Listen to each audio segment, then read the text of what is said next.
E o Flamengo, hein? Tá tranquilo depois de ganhar de 8-0 do Vitória.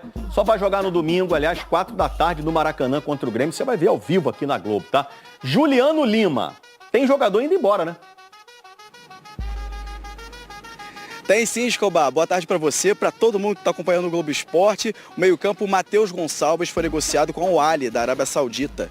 8 milhões de euros, cerca de 50 milhões de reais. Antes, o clube tinha sido procurado pelo Cruzeiro e pelo CSKA da Rússia, mas o Matheus Gonçalves vai mesmo para o futebol árabe. Depois da goleada contra o Vitória na segunda, ontem o time ganhou folga e hoje se representou pela manhã. E como você disse, vai ter uma semana inteira de treinamento aí livre, já que foi eliminado da Copa do Brasil. Só enfrenta o Grêmio domingo pelo Campeonato Brasileiro do Maracanã. E para essa partida, o lateral esquerdo Alexandro não deve jogar. Ele sofreu uma lesão na panturrilha esquerda contra o Vitória, saiu ainda do primeiro tempo e, aliás, foi cortado da seleção brasileira para os próximos compromissos do Brasil nas eliminatórias da Copa do Mundo. Para esse jogo de domingo, o Felipe Luiz tem duas opções: Ayrton Lucas e Vinha para a posição ali na lateral esquerda. Expectativa de casa cheia, mais de 60 mil ingressos foram vendidos e, como você disse, Flamengo e Grêmio ao vivo com transmissão da Globo. Valeu, um abraço. Juliano Lima, um repórter que não desanima também, flamenguista, tá empolgadaço. Valeu, Juliano. A gente vai agora para o Flamengo, por falar em sub-20. Claro, no final de semana o Flamengo, de uma maneira também bem emocionante, conquistou o Campeonato Mundial Interclubes pelo segundo ano consecutivo. E mais uma vez vou fazer aqui um elogio para o Pedro, porque a gente brinca, né, que ele é o poeta da nação, mas ficou realmente espetacular a matéria do último jogo, né, da grande vitória do Flamengo, 8-0. E ela se tornou ainda mais poética com a reportagem do Pedro. Muito bom, viu, Pedro? Parabéns mais uma vez. Oh, que isso, Bruno. Tava nem preparado. Obrigado. Coraçãozinho pra você aí. Muito obrigado pelo carinho, por tudo. Foi legal, repercussão bacana. Vamos em frente. Em relação ao Flamengo, já falando aqui sobre a volta às atividades, né, depois dessa goleada absurda de 8-0 no último fim de semana. Teve o sub-20 que você destacou também.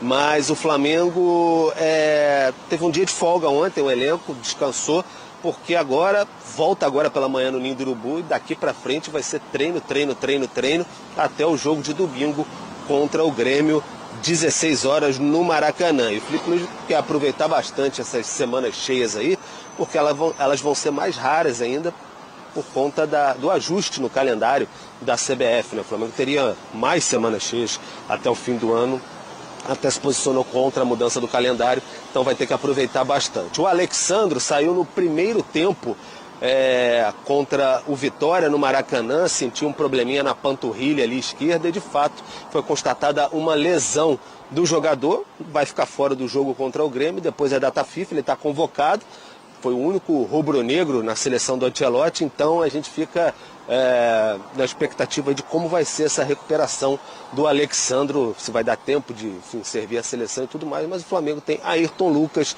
e Vinha para o setor, então acho que está bem servido, né, Bruno? Dá para trabalhar tranquilo o Felipe Luiz em relação à lateral esquerda até o fim de semana contra o Grêmio no Maracanã. E assim, a gente tem aqui também o nosso quadro Deu Bom na rodada, e o Deu Bom, vocês já imaginam para quem deu bom nessa rodada, né? Roda a vinheta aí pra gente, ó.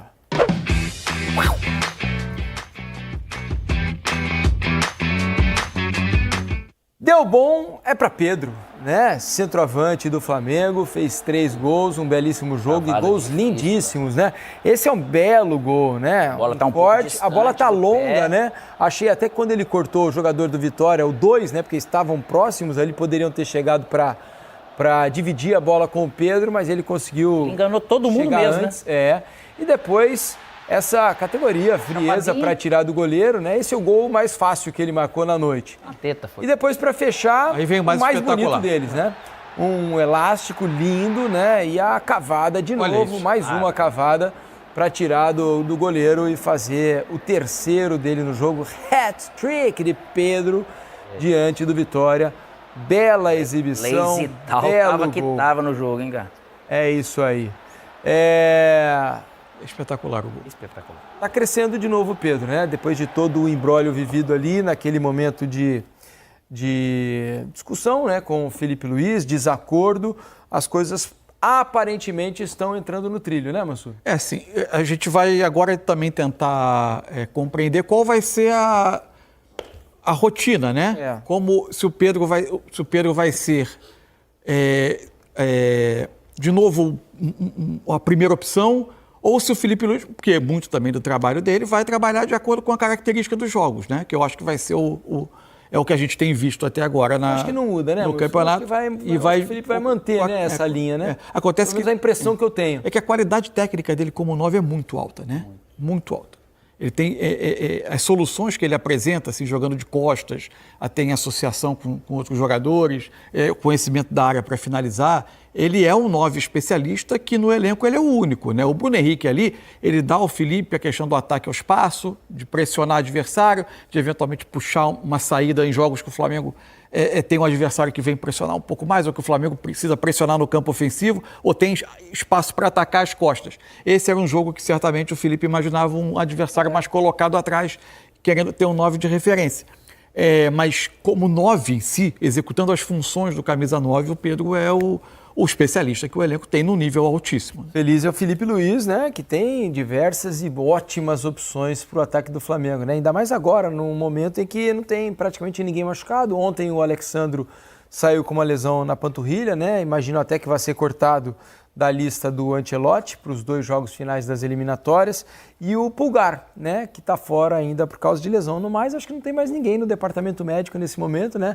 Tá todo mundo aí à disposição, né, Alex? Nisso tudo, cara, eu acho que tem mérito de todos os lados de estarem vivendo esse momento, porque tem um nível de cuidado para se preparar o ambiente, para cuidar do ambiente, preparar treino, como fazer, como se comunicar para você conseguir mobilizar os caras a estarem nesse nível que o Flamengo tá. Porque o pessoal às vezes pode falar assim pro treinador, mas também, ser treinador desse Flamengo aí é fácil, pô, joga a camisa pro alto e tudo. Só que para você, nesse nível que a gente tá vendo o Flamengo crescer, a gente já viu esse Flamengo começar jogos intensos e depois diminuir, né? Isso tudo a gente falou. E parece que ele pegou uma como diz no Sul, né, uma lomba abaixo, vamos dizer, que eles estão embalados, mas esse nível de fome não é fácil de você conseguir. Isso não é porque o cara ganha mais ou ganha menos, nós estamos falando de pessoas, cara, ser humano. E ser humano brasileiro ainda, ele dispersa muito fácil, estando no Flamengo, estando com o salário em dia, com uma baita estrutura, estando líder do campeonato, e aí vem e faz um jogo desse tipo. Então tem muito mérito do Felipe. E muito mérito do Felipe e do Pedro. Assim, o que tem de sentimento guardado deles, nós não temos como saber. Mas que isso é uma página, pelo menos profissionalmente virada para esse dia a dia, eu acho que é página virada, né? E o Pedro, parabéns para ele, porque o atleta, ele também acaba mostrando sempre que às vezes a gente erra e é normal, né? A gente sente, é normal, né? A gente não gosta, não concorda e é normal. Só que o que o atleta ele não pode deixar de fazer, que é por ele mesmo, é essa questão do treinar, do se cuidar e ir lá e dar resposta dentro de campo. Muitas vezes falando é importante, porque a fala ela tem esse peso do atleta, essa representatividade, mas o que o Pedro vem fazendo também é um bom exemplo para jovens, para como resolver problemas internos, por mais que tenha se externado da maneira que foi. Então é mérito total deles, e o Felipe tem parcela muito grande nisso sim, gente. Não é fácil mobilizar jogador de futebol nesse nível. É isso, né? E é claro que teve a resposta do Pedro, né? Porque o Pedro claramente está brigando muito mais, está disputando mais as bolas, está querendo mais, está ligado dentro de campo. Então foi importante também aquela mexida com o ego do jogador, imagino eu, né? Não sei se ele teria dado essa mesma resposta caso... não dá para saber. O importante é que deu. Se tivesse continuado da mesma maneira, né? Tem uma coisa que a gente não sabe como foi tratada internamente, que foi no jogo, durante o jogo, quando sai o pênalti. A cobrança do Bruno Henrique? A gente não sabe como aquilo foi... Dá a impressão de que foi uma decisão do Pedro ali, né? Então... De passar a bola ao Bruno Henrique. E se apenas ele fez pelo Bruno, ele poderia ter feito o 4º gol dele no jogo, né? Seria algo marcante. Ou se também ele sinalizou, estou com um grupo, num gesto de uma demonstração, um gesto Somos de nós e não união, eu, de né? unidade. Natural. Eu fiz aqui 3 gols, poderia fazer o quarto, sair aqui com uma marca muito importante, que seria lembrada, mas estou aqui entregando a bola a um jogador que tem muito tempo de clube. E que nesse jogo, eu acho que nem os outros, eles falariam algo, né? Poderia parecer ou não, mas a generosidade, cara, esse termo, essa palavra, na vida, né? Mas num ambiente competitivo desse jeito, desse nível que acontece, tem um resultado positivo absurdo. Você sabe que o Pedro fez esse golaço que a gente mostrou, né? O do elástico com a cavada, esse que a gente está vendo agora no nosso telão. Ô, Riva, você deve ter gostado, hein, Riva? É dele que nós vamos falar agora, uma especialidade de Roberto Rivelino, né? Que fazia, só que com a canhota. O Riva era canhoto, fazia com a canhota. E o Rivelino falou sobre o elástico do Pedro e elogiou o jogador do Flamengo. Galera, é o seguinte, hein? E o elástico do Pedro, hein? Fiquei contente, vibrei com o elástico. Que, claro, para mim é gratificante ver um jogador da qualidade do Pedro, de repente, daquele drible que marcou a minha vida, né? Ele deu curto, mas matou o central. Pô, deixou o cara sem saber pra onde ia. Aí deu tapinha por baixo. Gol maravilhoso. Ele deu elástico, mais ou menos quando o Romário, se lembra que elástico o Romário deu no Mal? Muito parecido, curtinho assim, mas foi fantástico. Eu fico muito feliz quando vejo jogadores da qualidade do Pedro dar esse drible que marcou minha vida, né? Agora, a gente não vê muito outros jogadores dando, porque você tem que ter a manha, né? Tem que ter qualidade, tem que ter o molejo para dar o elástico. Falou, galera? Mais uma vez. Valeu, Pedro. Obrigado pelo elástico. Um abraço. Grande figura, Roberto Rivelino. Mora lá em Vinhedo, né? Um bairro de Campinas quase ali, bem próximo à cidade. O Riva é uma grande figura. Você sabe de uma história aqui, o Mansur, Alex, amigos do Troca de Passes, antigamente a Bandeirantes transmitia.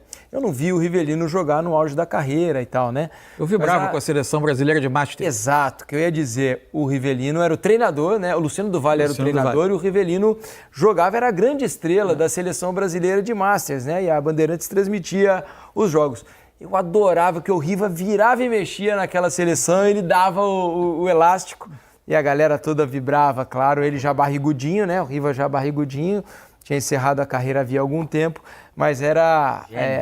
a galera delirava com os elásticos do Rivelino.